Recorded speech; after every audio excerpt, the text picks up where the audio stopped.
3부. 돌아온 마름 새 옷을 입다. 1화. 면사무소 마당. 겨울이 한 번 지나가고 바람의 냄새가 조금 누그러졌을 무렵이었다. 바다는 여전히 들고 났지만 마을 사람들의 숨은 더 짧아졌다. 굶주림은 계절을 안 가렸다. 면사무소 앞마당에는 새 판때기가 하나 걸렸다. 일본말로 적혀 있던 것을 떼어내고 서툰 붓글씨로 다시 쓴 글씨였다. 해원면사무소. 글씨는 삐뚤었고 먹물은 비를 한 번 맞았는지 번져 있었다. 그래도 사람들은 그 글씨를 보며 고개를 끄덕였다. 글씨가 붙으면 누군가의 말이 위가 된다. 마당 한쪽에서는 도장이 찍히는 소리가 났다. 툭, 툭. 종이는 얇았고 잉크는 과했다. 잉크가 번진 자리마다 사람 이름이 눌렸다. 글 아는 사람은 손을 빌려주고 글 모르는 사람은 손바닥을 빌려줬다. 손바닥 위에 묻은 잉크가 지워지지 않는 것처럼 한 번 찍힌 이름도 지워지지 않을 것 같은 기분이 들었다. 그때였다. 마당 밖에서 말발굽 같은 발소리가 끊기고 누군가가 문턱을 넘었다. 새옷 냄새가 먼저 들어왔다. 땀과 갯벌 냄새가 아닌 비누 냄새와 마른 첫 냄새였다. 최판석이었다. 예전의 판석은 늘 흙먼지를 달고 다녔다. 마름은 땅 위에 서 있어야 하니까. 그런데 오늘 판석은 흙보다 말이 먼저 보였다. 가슴팍에는 작은 표식이 달려 있었고 입에는 더 큰 말이 달려 있었다. 혼란할수록 나라를 생각해야 혀. 판석이 마당에 선 사람들을 훑었다. 눈길이 한 번 지나가자 몇몇은 저도 모르게 자세를 고쳐섰다. 고쳐서는 버릇은 땅에서 배우지 않는다. 권력 앞에서 배운다. 박 주사가 판석을 보자마자 웃었다. 웃음이 먼저 나오고 말은 뒤따랐다. 아따, 판석이 아니여. 어디 갔다가 이제 온다냐. 판석은 웃지 않았다. 웃으면 동네 사람이 된다. 판석은 동네 사람이 되는 걸 싫어했다. 판석은 고개만 끄덕이며 마당 한가운데 놓인 책상으로 다가갔다. 책상 위에 도장이 있었다. 도장을 보며 판석은 손끝을 아주 잠깐 멈췄다. 멈춘 손끝에서 욕망이 보였다. 여그는 누가 맡고 있소? 박 주사가 얼른 대답했다. 아직은 정해진 건 없고 다들 공동으로 어쩌고. 공동이라는 말이 나오자 판석의 입꼬리가 아주 조금 올라갔다. 사람들은 못 봤을지 몰라도 박 주사는 봤다. 박 주사는 그 미세한 움직임을 보고 제 말이 틀렸다는 걸 알았다. 판석이 낮게 말했다. 공동은 책임이 없지. 그 말이 잉크처럼 번졌다. 마당에 있던 사람들 몇이 서로 눈을 마주쳤다. 책임이라는 말은 늘 칼집을 찾는다. 칼이 들어갈 자리를 찾는 말이다. 판석은 마당 끝에 걸린 해원면사무소 글씨를 올려다봤다. 그리고는 마치 그 글씨가 자기 것인 양말 끝을 고쳐 붙였다. 이제부터는 절차대로 합시다. 서류로, 도장으로. 바닷물은 간척지를 적시고 말리며 길을 냈다. 판석은 말로 사람들 사이에 길을 내기 시작했다. 그 길은 곧 누군가의 목을 조를 길이 될 것이었다. 2화. 둑길. 둑길은 비가 오지도 않았는데 늘 젖어 있었다. 바닷바람이 소금기를 실어와 흙을 눅눅하게 눌러놓고는 마른 자리에 하얀 가루를 남겼다.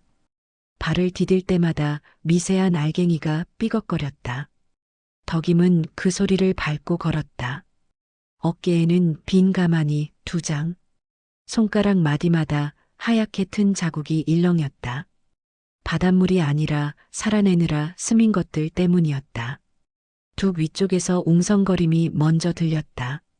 누가 웃는 소리, 누가 숨을 들이키는 소리, 그리고 그 사이로 어딘가에 걸린 새 천조각이 바람에 탁탁 때리는 소리. 덕임이 고개를 들자 길 한가운데 서 있는 무리가 보였다. 앞줄엔 판석이 있었다. 말끔한 상에 갓 씻은 듯한 구두. 이 동네 흙은 사람을 다 갈색으로 물들이는데 저 사람만은 먼지를 거부하는 듯 보였다. 판석 옆에는 젊은 것들이 섰다. 완장인지 헝겊띠인지 팔뚝을 감은 붉은색이 유난히 눈에 띄었다. 그중 하나가 길을 가로막듯 한 발을 앞으로 내밀었다. 장난처럼 시작했으나 뒤에 선 사람들 눈빛이 장난이 아니었다. 어디 가시냐? 덕임은 멈추지 않았다.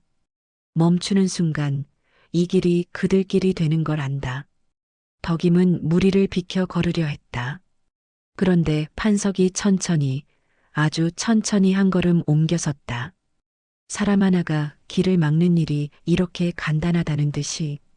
염전 사람들은 말이여. 판석이 말끝을 길게 느렸다. 이제부터 함부로 왔다 갔다 못하는 게 좋겠다. 덕임은 가만히 끈을 손바닥으로 다시 감아쥐었다. 손바닥 안쪽이 따갑게 찢어지는 느낌이 들었다. 소금이 박힌 상처가 다시 벌어졌다. 덕임이 말없이 서 있자 판석이 고개를 삐딱하게 기울였다. 여편 내가 뭘 안다고. 그 말이 공기 속에서 툭 떨어졌다. 바닥에 떨어진 소금알처럼 굴러다니며 사람 발에 밟히는 말이었다. 주변 사람들이 숨을 죽였다. 누구는 고개를 돌렸고 누구는 덕임 손을 훔쳐보았다. 손이란 게, 노동이란 게 이 동네에선 사람의 자격증 같은 것이었는데 그 자격증을 사람들 앞에서 찢어버리겠다는 선언처럼 들렸다. 판석이 덕임을 위아래로 훑었다. 창고 열쇠는 네가 쥐고 있다 카더라. 그는 열쇠라는 말을 얄밉게 굴렸다. 마치 열쇠가 아니라 목줄을 말하는 것처럼. 덕임은 판석 뒤쪽을 봤다. 젊은 것들 가운데 차응석이 있었다. 눈이 반짝였다. 칼날이 아니라 칼자루를 쥔 손이 더 위험할 때가 있다는 걸 덕임은 알았다. 차응석이 턱으로 덕임을 가리키며 웃었다. 이제 나라가 섰는디 질서가 있어야지. 덕임이 그제야 판석을 똑바로 봤다. 말은 질서, 속은 몫이었다. 덕임은 목 안쪽에서 한번 기침을 삼켰다. 울컥 올라오는 건 분노가 아니라 오래된 습관처럼 올라오는 겁이었다. 겁이 올라올수록 몸은 더 단단해졌다. 물러나. 판석이 말했다. 여그는 이제. 말이 끝나기 전에 덕임이 먼저 입을 열었다. 덕임 목소리는 크지 않았다. 대신 바람에 날리지 않게 땅에 박히듯 나왔다. 내 새끼 입에 밥 들어가는 것이 법이여. 순간 둑길이 잠깐 조용해졌다. 바닷소리만 들렸다. 먼 데서 밀물이 돌아오는 소리가 말끝을 씻어내듯 낮게 깔렸다. 판석이 웃었다. 웃음이 아니었다. 입꼬리만 움직이는 표정이었다. 판석이 되물었다. 밥은 나라가 주는 거요. 나라가 정원대로 먹는 거제. 덕임은 한 발 앞으로 디뎠다. 발밑에서 소금기가 삐걱했다. 나라가 밥을 주면 나도 나라 좋아하겠지. 덕임이 말했다. 근디 나가 본 건 배고픈 입이여. 그 입은 종이 쪼가리 못 씹어. 뒤쪽에서 누가 작게 웃었다가 곧 입을 다물었다. 쌍가마댁일 수도 봉철일 수도 이름 모를 누군가일 수도 있었다. 웃음은 곧 위험이 되니까. 판석은 덕임을 향해 손을 뻗었다. 손끝이 가만히 끈을 가리켰다. 그 집 내려놔. 차응석이 한 발 다가왔다. 젊은 손이 덕임 짐을 낚아챌 준비를 하고 있었다. 덕임은 가만히를 내려놓지 않았다. 대신 더 단단히 쥐었다. 소금에 절은 손이 아니라 돌을 쥔 손처럼 굳었다. 덕임은 차응석을 보지 않았다. 판석만 봤다. 이 싸움은 젊은 팔과 하는 게 아니라 뒤에서 줄을 잡는 손과 하는 거라는 걸 알았기 때문이다. 네가 나라락하면 덕임이 낮게 말했다. 나도 오늘부터 나라랑 싸우는 거요. 그 말이 끝나자 누군가 숨을 들이켰다. 말 하나가 이 두 끼를 갈라놓는 소리가 들렸다. 판석이 잠깐, 아주 잠깐 눈을 가늘게 떴다. 덕임이 본 건 그 순간이었다. 얘를 여기서 꺾어야 한다는 계산. 사람들 앞에서 한번 눌러야 나머지가 조용해진다는 계산. 판석은 입을 열었지만 말은 덕임에게만 가는 게 아니었다. 두 길 양옆에 섬 마을 사람들, 그들의 배고픈 눈에도 꽂히는 말이었다. 좋다. 그럼 정식으로 하자. 판석이 말했다. 면사무소로 와. 도장 찍고 이름 올리고. 그게 법이여. 덕임은 그 도장 소리를 들으며 처음으로 똑바로 깨달았다. 이 사람은 낫을 들고 싸우는 사람이 아니다. 종이를 들고 목을 조르는 사람이다. 그리고 그 종이는 바닷물처럼 한번 들어오면 다 적게 만든다. 덕임은 가마니를 들고 판석 옆을 지나갔다. 비켜가 준 게 아니었다.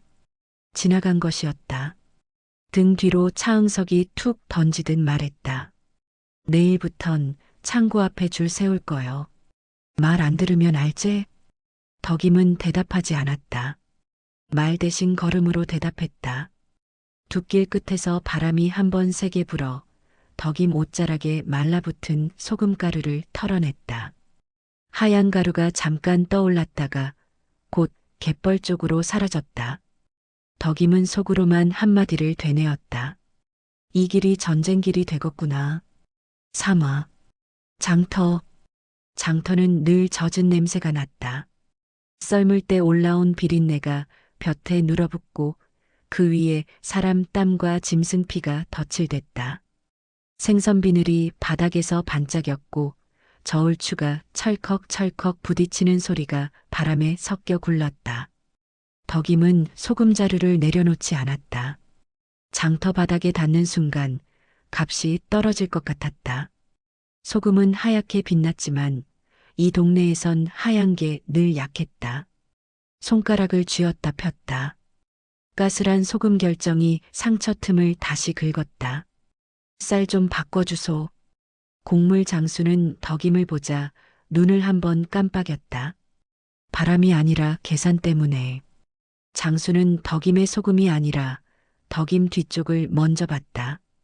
장터 입구 쪽에서 붉은 띠가 움직이고 있었다. 완장이었다. 차응석이 장터를 가로질러 오고 있었다. 발이 가볍고 눈이 밝았다. 주변 젊은 것들이 반 박자씩 뒤따르며 길을 열었다. 그들이 지나가면 사람들 어깨가 저절로 좁아졌다. 장터가 잠깐 숨을 줄였다. 차응석은 덕임 앞에서 멈췄다. 덕임의 소금자루를 발끝으로 툭 건드렸다. 자루 입구에서 하얀 가루가 조금 새어나와 까만 흙 위에 떨어졌다. 이거 어디서 난 소금이냐? 덕임은 차응석의 얼굴을 보지 않았다. 완장을 봤다. 천조각 하나가 사람을 이렇게 키우는 걸 덕임은 처음 봤다. 덕임이 낮게 말했다. 염전에서 났지. 땅에서 난 것이지. 차응석이 웃었다. 땅? 그는 웃으면서도 뒤를 봤다. 판석이 장터 끝 생선 좌판 그늘에 서 있었다. 직접 나오지 않고 구경만 하는 눈이었다. 판석은 담배를 피우지도 않았는데 덕임은 그 주변에서 묘한 재냄새를 맡았다. 사람 타는 냄새였다. 차응석이 목소리를 조금 키웠다. 장터 사람들이 들으라고. 요새 말이 많더라. 염전이 불순한 것들 손에 들어갔다 하고. 곡물 장수의 손이 멈췄다. 저울추도 멈췄다. 덕임이 느낀 건 정적보다 거래가 끊기는 감각이었다. 밥줄이 끊기는 소리였다. 덕임이 소금자루 끈을 다시 조였다. 불순이 밥 먹여주냐? 소금은 짠 것밖에 더 있냐?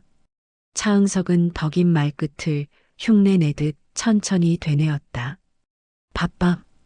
그러더니 고개를 돌려 곡물 장수에게 말했다. 아재, 이런 거 받지 마쇼. 괜히 말 휘말림은 장터가 시끄러워져. 그 말이 권고처럼 들리게끔 차응석은 손바닥을 펴보였다. 하지만 손바닥 옆에는 젊은 것들 주먹이 있었다. 장터 사람들은 그 주먹을 보면서 권고를 들었다. 곡물 장수는 덕임 눈을 못 맞췄다. 대신 소금 자루를 받다. 소금이 죄가 된 것처럼. 덕임아 오늘은 좀. 덕임은 고개를 끄덕이지 않았다. 끄덕이는 순간 덕임이 죄를 인정하는 꼴이 된다. 덕임은 자루를 끌어안고 한 발 옆으로 옮겼다. 다른 좌판, 또 다른 좌판. 사람들은 소금보다 먼저 덕임을 피했다. 시선이 땅으로 떨어졌다. 덕임은 그 시선들이 모두 살기라는 걸 알았다. 미움이라기보다 자기 밥그릇을 지키는 눈빛. 그때 생선 좌판 뒤에서 낮은 목소리가 흘러나왔다. 쌍가마대기였다. 바구니에 마른 멸치를 담고 입만 움직였다. 징에 죽겠네 저놈 완장. 사람 목에 걸어불었다잉. 덕임은 대답하지 않았다. 대답하면 장터가 더 시끄러워진다. 덕임은 소금 자루를 어깨로 다시 올렸다. 어깨뼈가 자루끈에 눌려 욱신했다. 그 욱신함이 오늘 집에 가져갈 쌀이 없다는 소리처럼 느껴졌다. 차응석이 뒤에서 덕임을 불렀다. 일부러 또렷하게. 면사무소에서 말이여. 곧 염전 관리가 정리될 거요. 괜히 버티지 말어. 덕임은 멈추지 않고 걸었다. 장터 끝으로. 바람이 세게 불어 소금가루를 날렸다. 하얀 가루가 잠깐 햇빛에 떠올랐다가 곧 사람들 발밑으로 내려앉았다. 덕임은 장터 입구를 나서며 판석이 서 있던 그늘을 한번 봤다. 판석은 웃지 않았다. 웃을 필요가 없다는 얼굴이었다. 덕임은 그 얼굴을 보며 확실히 알았다. 이 싸움은 이제 염전만이 아니다. 밥 한 숟갈이 나오는 길목까지 다 그들이 쥐려한다. 사와. 박주사. 박주사 집 뒷곁은 늘 축축했다. 장독대 밑 흙이 눌려 검게 번들거렸고 담장 아래로 바닷바람이 스치면 소금기 섞인 냄새가 섞여 올라왔다. 낮에 장터에서 밟힌 비늘 냄새가 아직 코끝에 남아있는 것 같았다. 박주사는 손을 씻었다. 씻는다고 냄새가 빠지는 손이 아니었다. 기름기보다 말이 들러붙는 손이었다. 물을 털어내고 수건으로 대충 닦은 뒤 뒷문을 살짝 열었다. 그림자 하나가 들어왔다. 판석이었다. 흙먼지가 옷자락에 붙어도 털지 않았다. 털 필요가 없다는 듯. 박주사는 반쯤 웃고 반쯤 기침을 했다. 웃음도 기침도 다 시간을 벌려고 하는 소리였다. 아따, 최서방. 오늘 장터가 영 시끄럽더만. 판석이 대답 대신 방 안으로 들어와 앉았다. 상 위에는 종이 몇 장이 펼쳐져 있었다. 매끈한 종이가 아니었다. 눅눅하고 거친 종이, 모서리가 손끝에 걸리는 종이었다. 그 옆에 붉은 잉크가 든 작은 그릇이 놓여 있었다. 잉크 냄새가 소금 냄새를 이겼다. 판석이 종이를 손가락으로 툭툭 쳤다. 시끄럽게 만든 사람 따로 있지. 박주사는 눈을 한번 깜빡였다. 아이고, 나는 뭐 장터 사람들 다 먹고 살자고 허는 것이지. 말은 중립이었지만 시선은 종이 위 도장칸에 박혀 있었다. 빈칸이었다. 그 빈칸이 곧 자기 목숨 줄인 것처럼. 판석이 낮게 말했다. 장터에서 소금 거래 막힌 거 다들 봤을 것이요. 그럼 이제 치안이 필요하단 말이 나오겠지. 박주사는 고개를 끄덕이려다 멈췄다. 너무 빨리 끄덕이면 자기 속이 보인다. 대신 혀끝으로 침을 삼켰다. 치안이야 중요하지. 근디 면에서 뭐라 혀? 판석이 웃지도 않고 말만 뱉었다. 면이야 바람 보고 돛다는 거고. 우리만 정식 절차를 세워놓으면 면도 따라온다. 박 주사는 정식이라는 말을 입안에서 굴렸다. 정식? 절차. 그 단어들은 배고픈 사람을 막는 칸막이였다. 박 주사는 손가락 끝으로 종이 가장자리를 문질렀다. 종이가 일어나지 않게 눌러두는 손짓이었다. 근디 덕임이 그년이 봉인 같은 거는 또 찢어부릴 것인디. 판석이 기다렸다는 듯 상 밑에서 얇은 끈 하나를 꺼냈다. 누런 실끈이었다. 종이를 묶는 끈, 사람을 묶는 끈. 그래서 더 정식으로 해야 혀. 판석의 목소리가 잠깐 낮아졌다. 봉인 찢으면 그때는 법을 어긴 것이 되제. 그럼 손 떼는 게 쉬워진다. 박 주사의 목덜미가 서늘해졌다. 손 떼는 게 쉬워진다. 그 말은 누군가를 잡아간다는 말과 다르지 않았다. 박 주사는 겁이 났다. 겁이 날수록 줄을 더 단단히 잡고 싶어졌다. 아따, 최서방. 나가 이런 거 찍었다가 나중에 바람이 바뀌면. 판석이 박 주사를 똑바로 봤다. 그 눈에는 바람이 없었다. 바람이 바뀌어도 살아남는 쪽만 보이는 눈이었다. 박 주사. 바람은 늘 바뀐다. 그럴수록 돛대 잡은 사람이 남는 것이여. 판석이 잉크 그릇을 박 주사 쪽으로 밀었다. 붉은 잉크가 흔들리며 작은 파문을 만들었다. 마치 밀물처럼. 박 주사는 한동안 손을 놓지 못했다. 손끝이 잉크 위로 가다가 멈췄다가 다시 갔다.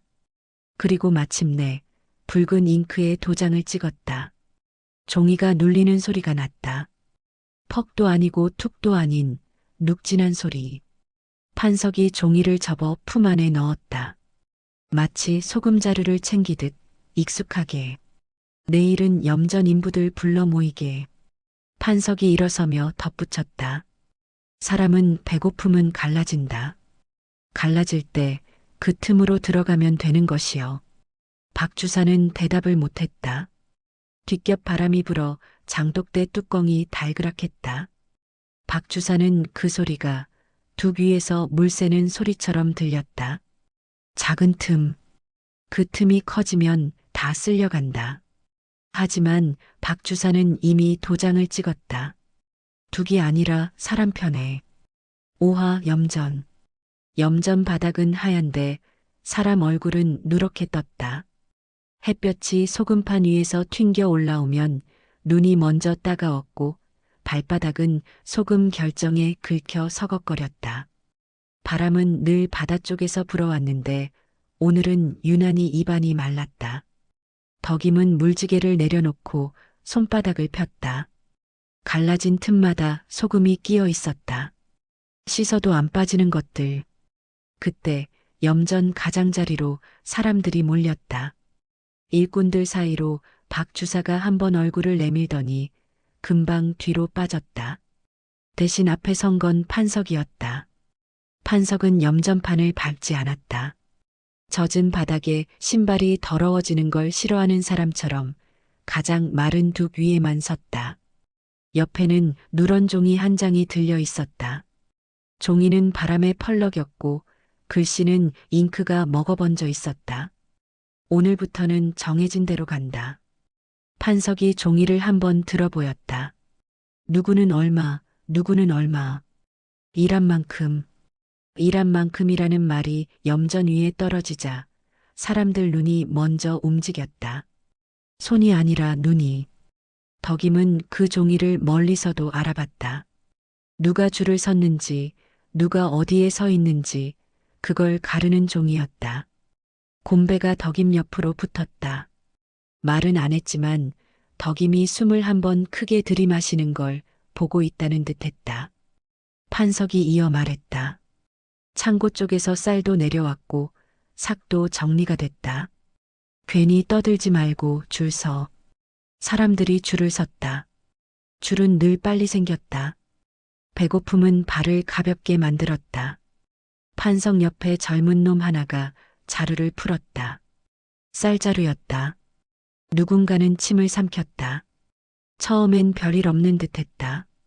이름을 부르면 앞으로 나가고 손바닥을 내밀면 동전이 떨어졌다. 동전은 차가웠고 소금판에서 데워진 손에는 더 차갑게 느껴졌다. 그런데 몇 번 지나자 웅성거림이 잔잔한 파도처럼 번졌다.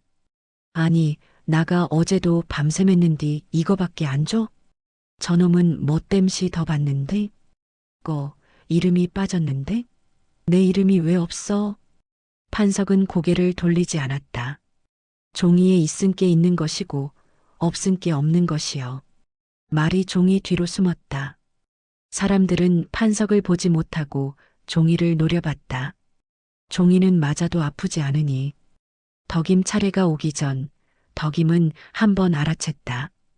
줄 앞쪽에 판석 쪽으로 붙어 다니던 몇 사람이 있었다. 어제 장터에서 불순 운운하던 입들이었다. 그 사람들 이름은 분배표 위에서 유난히 또렷해 보였다.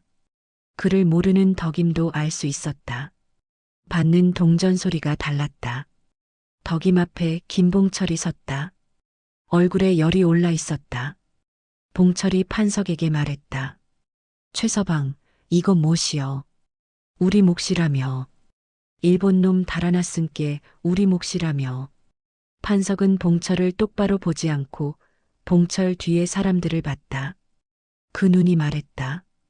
내 뒤에 누가 서 있냐? 우리 몫이제. 판석이 천천히 말했다. 근디 우리가 질서 없이 나눠 먹을 수는 없지 않냐? 봉철은 말을 잇지 못하고 이를 갈았다. 뒤에서 누군가 봉철을 슬쩍 잡아당겼다. 봉철이 돌아보는 순간 덕임은 그 손이 누구 손인지 봤다. 박 주사 집에서 자주 보던 사람. 박 주사와 판석 사이를 오가던 사람. 덕임 차례가 왔다. 판석 옆에 젊은 놈이 덕임을 위아래로 훑쳤다. 마치 소금판에 붙은 이물질을 보는 눈이었다. 이덕임. 이름을 부르는 소리가 사람을 사람으로 부르는 소리가 아니었다. 줄에서 떼어내는 소리였다. 덕임이 손을 내밀었다. 동전이 떨어졌다. 덕임은 무게를 재듯 손바닥을 살짝 들었다가 내렸다. 부족했다. 딱 그만큼. 아이밥 한 숟갈이 줄어드는 만큼. 덕임은 말하지 않았다. 말하면 그 말이 종이에 찍히고 종이가 목이 된다. 덕임은 대신 판석을 똑바로 봤다. 판석이 웃었다. 아주 얇게. 덜 받았나? 덕임이 낮게 말했다. 덜 받은 게 아니라 덜 먹을 일이 생겼은께. 판석은 어깨를 으쓱했다. 일 더하면 되겠네. 그 말이 칼처럼 날아왔지만 칼을 휘두르는 손은 절차 뒤에 숨었다. 곰배가 한 발 나섰다. 숨을 크게 들이켜며 덕임이 곰배의 팔을 탁 쳤다. 멈추라는 뜻이었다. 곰배는 멈췄다. 멈추면서 더 단단해졌다. 덕임은 동전을 손바닥에 쥔 채 염전판을 다시 바라봤다. 하얀 판이 오늘따라 더 눈부셨다. 눈부심은 희망이 아니라 눈을 멀게 하는 빛이었다. 줄이 끝나갈 때쯤 누군가 뒤에서 소리쳤다. 내 이름이 빠졌단께. 그 소리가 공중에서 깨지고 여러 조각으로 떨어졌다. 조각들은 사람들 발치에 굴러다녔다. 사람들은 서로를 보기 시작했다. 판석이 아니라 서로를. 덕임은 그걸 봤다. 염전에서 제일 먼저 갈라지는 건 둑이 아니라 사람 사이였다. 육화, 창고. 해가 기울자 창고 앞 공기가 먼저 식었다. 낮엔 소금 냄새가 목구멍까지 차올랐는데 저녁엔 풀 냄새가 났다. 어딘가에서 풀을 끓였는지 눅눅한 전분 냄새가 바람을 타고 왔다. 덕임은 동전을 쥔 손을 펴지 않은 채로 걸었다. 손바닥 안에서 동전이 땀에 누궜다. 창고 문 앞에 사람들이 서 있었다. 서 있는 꼴이 줄이 아니었다. 구경이었다. 구경은 늘 무섭다. 누구 편도 아닌 얼굴들이 가장 먼저 돌을 든다. 문짝 한가운데에 종이 한 장이 붙어 있었다. 바람이 불 때마다 종이가 들썩거리며 문을 핥히었다. 글씨는 덕임에게는 그림 같은 선이었다. 선들이 모여 사람 목을 조르는 걸 덕임은 오늘 처음 본 게 아니었다. 판석이 둑 쪽에서 걸어왔다. 발은 마른 흙만 골라딛고 눈은 사람들을 훑쳤다. 옆에는 젊은 놈 하나가 풀통을 들고 있었다. 또 다른 젊은 놈은 몽둥이를 어깨에 걸쳤다. 몽둥이가 말을 대신했다. 박 주사는 뒤에 있었다. 내가 왔다는 표정만 하고 책임질 몸은 숨겼다. 판석이 종이를 손가락으로 탁 두드렸다. 이제부터는 창고 마음대로 못 드나든다. 웅성거림이 났다. 누군가 왜를 묻기도 전에 판석이 말을 이었다. 소금이 줄었제.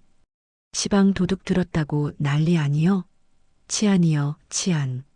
관리도 해야 하고 세금도 정리해야 한다. 치안이라는 말이 나오자 사람 몇이 고개를 끄덕였다. 고개는 늘 쉽게 움직인다. 배고픈 목은 더 쉽게 끄덕인다. 덕임은 그 고개들을 봤다.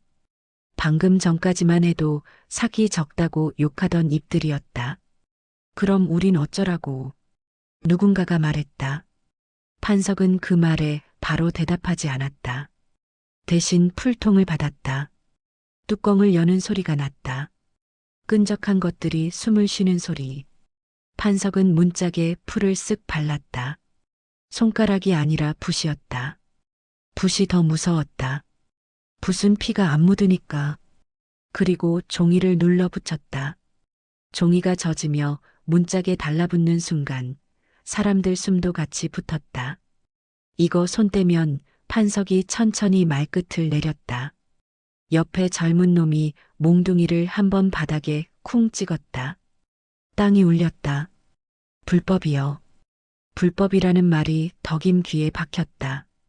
덕임은 그 말이 누굴 굶길지 먼저 셈했다. 창고 안에는 소금이 있었고 소금은 쌀로 바뀌었다. 그 길목을 종이 한 장이 막았다. 덕임이 한 걸음 앞으로 나섰다.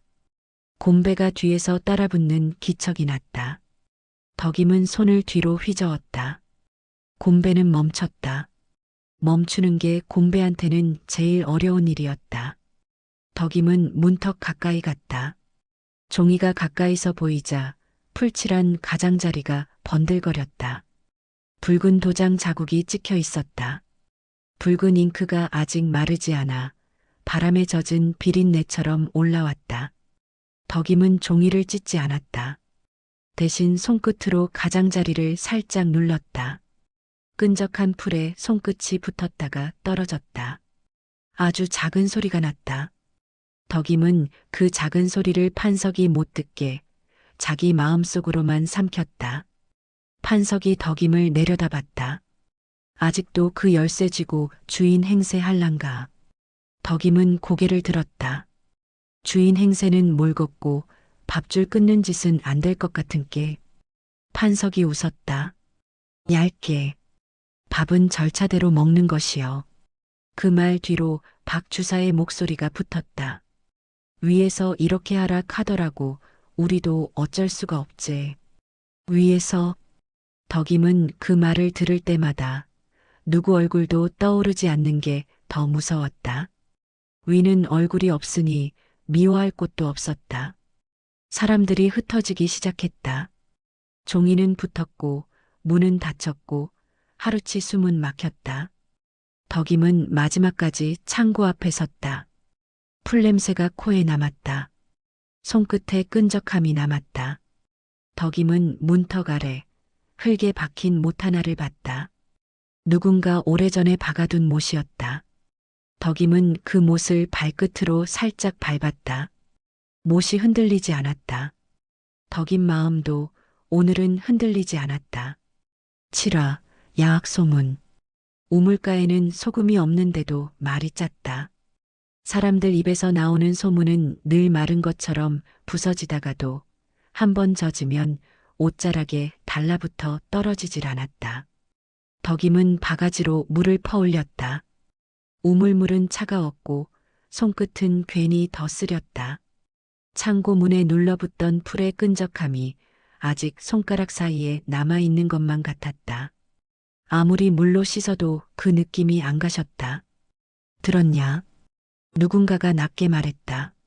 낮게 말하는 건 더 멀리 퍼뜨리겠다는 뜻이었다. 뭘? 서울서 선생이 내려온다 카더라. 덕임은 바가지 물을 한 번 더 흔들었다. 물이 잔물결로 떨렸다. 서울이라는 말은 여기서 늘 이상했다. 바다 건너 딴 세상 소리 같았다. 선생이 와서 뭐 한다냐? 글 가르친다 카더라. 야학인가 모식인가. 옆에서 쌍가마대기 웃었다. 웃음이 아니라 콧김이었다. 그리 밥이요? 밥이 그리요? 시방 소금도 봉인딱지 붙여놓고 글 배움은 더 찍히겄다. 다른 안악이 입을 삐죽였다. 찍히긴 뭘 찍혀? 글 아는 사람이 도장도 찍고 종이도 쥐는 거 아니여. 도장 소리에서 덕임의 눈이 잠깐 창고 쪽으로 갔다. 붉은 잉크가 문짝에 박히던 장면이 떠올랐다. 종이가 바람에 들썩거리던 그 모양. 사람 목을 죄는 건 손이 아니라 종이었다. 우물가 근처에서 애들이 맨발로 뛰놀다가 어른들 목소리에 걸음을 멈췄다. 애들은 소문이 뭔지 몰라도 분위기를 먼저 맡았다. 짐승처럼. 그 선생 어디 묵는다냐? 초가 하나 빌려준다 카더라. 기침이 심하다는데. 기침. 덕임은 그 말을 듣고 자기도 모르게 목구멍을 한번 삼켰다. 기침은 병이기도 하지만 여기선 약점이기도 했다. 약점은 누구든 잡아당긴다. 쌍가마대기 덕임을 힐끗 봤다.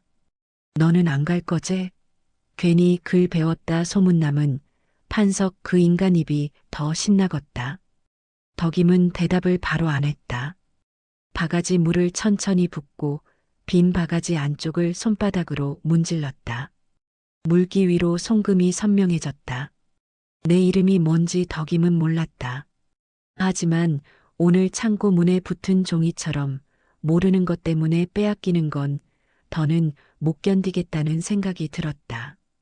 안 간다 하면 그대로 갇힌다. 간다 하면 표적이 된다. 덕임은 우물가 돌턱에 바가지를 내려놓고 손끝을 치마에 문질렀다. 끈적함이 조금 사라지는 대신 더 거칠어진 감촉만 남았다. 밥이 먼저요. 덕임이 낮게 말했다. 그러곤 한숨을 삼키듯 덧붙였다. 근디밭길 막는 건 요새 종이더라.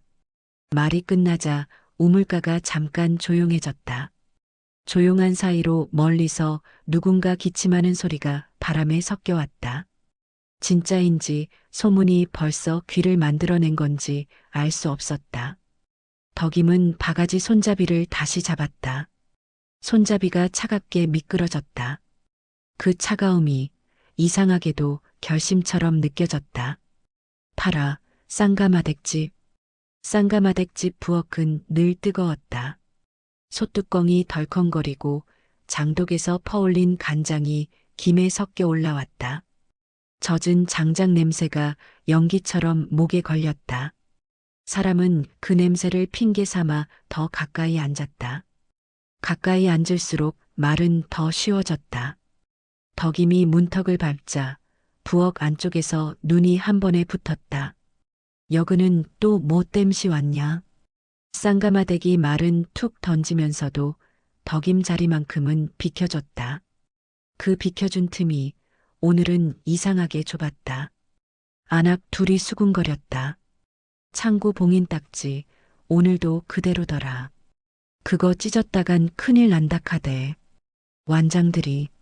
말끝에서 완장이 똑 부러지게 떨어졌다. 부엌 바닥에 떨어진 밥풀처럼. 다른 안악이 고개를 빼며 덕임을 훑었다. 덕임이 너는 어쩔 거냐? 계속 그럴 거냐? 그럴 거냐가 뭔지 다 알았다. 창고 앞에서 버틴 것, 말대꾸한 것, 봉인 종이를 눈으로 찢어본 것. 덕임은 손을 내밀어 속가에 놓인 마른 걸레를 집었다. 물기 없는 걸레가 오히려 거칠게 손을 긁었다. 일은 해야지. 덕임이 말했다.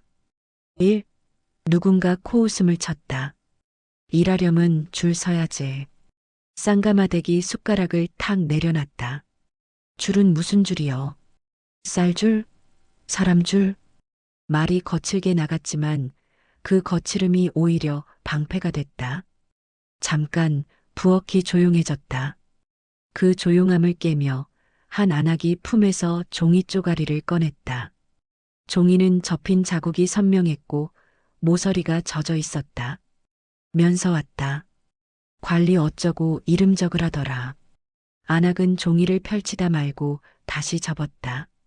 펼치면 죄가 될까봐, 접으면 살 길이 생길까봐. 그 사이에서 손가락이 떨렸다. 덕임은 그 종이를 보지 않으려다 결국 봤다.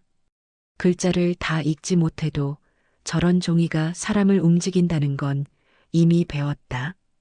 종이엔 밥 냄새가 없는데 밥그릇은 그 종이 앞으로 먼저 갔다. 누군가 툭 던졌다. 야학 소문도 났다며. 부엌 공기가 한 번 더 탁. 연기 때문만은 아니었다. 서울서 선생 온다카더라.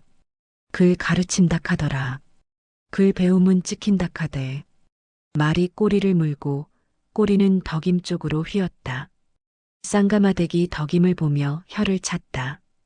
너 괜히 나서지 마라. 네가 나서면 그 인간들 신나 불어. 쌍가마대기 입에서 그 인간들이 나오면 보통은 판석이랑 완장물이었다. 덕임은 숨을 길게 들이켰다. 간장 냄새가 아니라 젖은 장작 연기가 폐까지 내려앉았다. 나도 안다. 덕임이 낮게 말했다. 안다면서 왜? 안다. 덕임이 말을 끊었다. 근디 모른 채로 뺏기는 건 더 싫다. 그 말에 누군가는 얼굴을 찡그렸고 누군가는 고개를 돌렸다. 같은 부엌 같은 연기 속에서도 각자 숨쉬는 법이 달랐다. 한쪽은 조용히 살자로 숨쉬고 한쪽은 버티고 살자로 숨쉬었다. 쌍가마대기 덕임 앞에 작은 접시를 밀어놨다. 말린 생선 한 토막이었다. 크지도 않았다. 이거나 묵어라. 묵고 힘내서 헛소리도 견뎌야지. 덕임은 생선을 집지 않았다. 대신 손바닥을 한번 펼쳤다. 갈라진 송금 사이로 하얀 소금기 같은 게 남아 있었다. 일을 하든 말을 하든 여긴 다 손으로 끝났다. 밖에서 문풍지가 찢어질 듯 울었다. 누가 지나가며 일부러 문을 세게 밀친 소리였다. 부엌 안 안악들 눈이 동시에 그쪽으로 갔다. 누군가의 기침 소리도 누군가의 발소리도 이제는 다 편이 되어 들어왔다. 쌍가마대기 아주 작게 말했다. 오늘 밤 창고 근처 사람 또 돌 것 같다. 그 말이 덕임 귀에 박혔다. 덕임은 고개만 끄덕였다. 말로는 더 못 지켰다. 구하, 곰배. 부엌에서 나온 덕임은 문을 닫지 않았다. 닫아봐야 연기가 빠지는 것도 아니고 소문이 막히는 것도 아니었다. 문풍지 틈으로 바람이 스치고 그 바람이 사람 말까지 밀고 다닌다. 덕임은 골목 끝에서 한 번 뒤를 봤다. 쌍가마댁집 안쪽 등불이 흔들렸다. 흔들리는 불빛 속에 혀들이 모여 있었다. 덕임은 창고 쪽으로 가지 않았다. 대신 마른 담벼락에 손을 잠깐 올렸다. 손바닥이 거칠게 갈렸다. 그 감각으로만 마음을 눌러 세웠다. 그때 둑길 아래쪽에서 작은 돌 굴러가는 소리가 났다. 덕임이 고개를 돌리기도 전에 그림자가 먼저 움직였다. 곰배였다. 젖은 바짓단을 무릎까지 걷어 올린 채 둑 아래로 내려가다가 멈췄다. 덕임을 보지도 않았다. 다만 덕임이 서 있는 자리를 지켜야 할 자리로 알고 있었다. 덕임이 아주 작게 손짓했다. 거그 말고. 곰배가 고개만 끄덕이고 몸을 낮췄다. 갯벌은 소리부터 배신한다. 발을 잘못 디디면 쪽하고 달라붙는 소리가 난다. 그 소리 하나면 밤이 사람을 다 불러 모은다. 곰배는 둑길 옆 풀숲을 타고 창고로 향하는 길목을 돌아갔다. 숨을 크게 쉬지 않았다. 숨소리가 하얀 김으로 새면 김이 먼저 들킨다. 창고 쪽은 어둡다기보다 눅눅했다. 낮에 데워진 두 개 흙이 밤에 식으면서 물을 품고 있었다. 짠내가 멀리서도 코끝을 찔렀다. 소금 냄새는 원래 깨끗해야 하는데 오늘은 이상하게 썩은 냄새가 섞여 있었다. 사람 냄새였다. 곰배는 창고 담장 아래에서 멈췄다. 눈으로 보기 전에 귀로 먼저 샜다. 하나, 둘, 셋. 발소리가 3번 멎었다. 그리고 낮은 목소리가 한 번 바람에 섞여 날아왔다. 봉인종이 내일 다시 붙인다 하더라. 다른 목소리가 받았다. 오늘은 겁만 주고 가자. 말 안 들으면 위에다 올리면 되지. 위에라는 말이 밤 공기 속에서 더 컸다. 사람들은 늘 위에를 빌려 아래를 밟았다. 곰배는 이를 악물지 않았다. 이를 악물면 소리가 난다. 대신 손에 쥔 작은 돌멩이를 놓았다.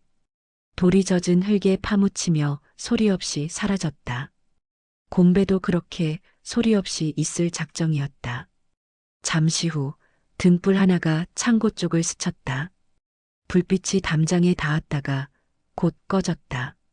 누군가 일부러 불을 가렸다. 그게 더 무서웠다. 숨기려는 사람이 있다는 뜻이니까. 곰배는 뒤로 물러나지 않았다. 다만 몸을 더 낮췄다. 갯벌 흙이 바짓단에 달라붙어 무거워졌다. 그 무게가 곰배를 바닥에 눌러줬다. 눌려야 들키지 않는다. 멀리서 개가 한 번 짖었다. 그리고 또 짖었다. 곰배는 개 짖는 방향을 봤다. 둑길 쪽이었다. 누군가 둑 위를 지나간다. 걸음이 빠르다. 일을 하는 걸음이 아니라 일을 만들러 가는 걸음이다. 곰배는 그 길을 끝까지 따라보지 않았다. 지금 중요한 건 누가가 아니라 오늘 밤도 돈다는 사실이었다. 덕임이 필요한 건 이름이 아니라 대비였다. 곰배는 몸을 돌려 둑길 아래로 빠져나왔다. 돌아가는 길엔 일부러 같은 자리를 밟지 않았다. 발자국은 물러서도 남는다. 남은 발자국은 내일 누군가의 핑계가 된다. 덕임이 기다리던 곳은 둑길과 마을길이 갈라지는 지점이었다. 덕임은 그림자처럼 서 있었다. 곰배가 가까이 와서야 덕임이 물었다. 돌아댕기냐? 곰배는 고개를 끄덕였다. 말 대신 손가락 2개를 세웠다. 2 이상, 더 있다는 뜻. 덕임은 눈을 감지 않았다. 눈을 감으면 무서움이 커진다. 대신 덕임은 아주 낮게 말했다. 내일 더 큰 종이 붙겠네. 곰배가 숨을 삼켰다. 덕임은 곰배 쪽을 보지 않고 창고가 있는 어둠을 봤다. 어둠은 늘 그 자리에 있는데 사람은 그 어둠을 빌려 더 많은 짓을 한다. 덕임이 마지막으로 말했다. 오늘 밤은 소금부터 보자. 그 말은 창고를 뜻했다. 밥을 뜻했다. 살기를 뜻했다. 곰배가 먼저 돌아섰다. 덕임은 그 뒤를 바로 따르지 않았다. 한 박자 늦게 움직였다. 누가 보고 있을지 모르니까. 이 땅에선 늦게 움직이는 것이 오히려 살아남는 법이었다. 10화 면사무소. 면사무소 마당은 비에 한 번 젖었다가 말라 흙이 딱딱하게 굳어 있었다. 사람들 발자국이 그 위에 찍히면 사라지지 않았다. 지워지지 않는 발자국처럼 여기서 찍힌 도장도 오래 남는다는 걸 판석은 알고 있었다. 창구 앞에는 줄이 길지 않았다. 줄이 짧다는 건 다들 피한다는 뜻이었다. 피할수록 누군가 대신 결정한다. 판석은 마당 한쪽에서 담배를 비벼 껐다. 재가 바람에 흩어지지 않고 젖은 흙 위에 붙었다. 소금처럼 달라붙는 재를 보며 판석이 웃었다. 사람이 말이여 잘 붙어. 붙을 때를 알아. 박 주사가 헛기침을 했다. 기침이 아니라 자리 잡는 소리였다. 판석이 자네 면에서 이야기가 좀. 판석은 박 주사의 말을 끝까지 듣지 않았다. 말은 늘 중간에서 꺾어야 나중에 자기 말로 다시 붙일 수 있었다. 주사님, 위에서 뭐라 하든가. 박 주사가 기다렸다는 듯 고개를 끄덕였다. 혼란이 심어있게 질서가 필요하다 하더라. 치안도 그렇고. 판석은 그 위에서를 손바닥에 올려놓고 돌처럼 굴렸다. 꺼봐라. 위에서도 질서락하잉. 그때 차응석이 마당으로 들어왔다. 완장이 햇빛을 받아 번들거렸다. 사람들 눈이 먼저 그 완장으로 갔다가 다시 땅으로 떨어졌다. 차응석은 시선이 땅에 붙는 걸 좋아했다. 차응석이 낮게 말했다. 어젯밤 창고 근처에서 사람들 또 붙었답니다. 싸움 날 뻔했답디다. 말투는 보고였지만 속은 협박이었다. 싸움이라는 단어 하나로 면사무소 공기가 굳었다. 판석이 고개를 끄덕이며 마당 한가운데로 걸어나갔다. 걸음이 크지 않았다.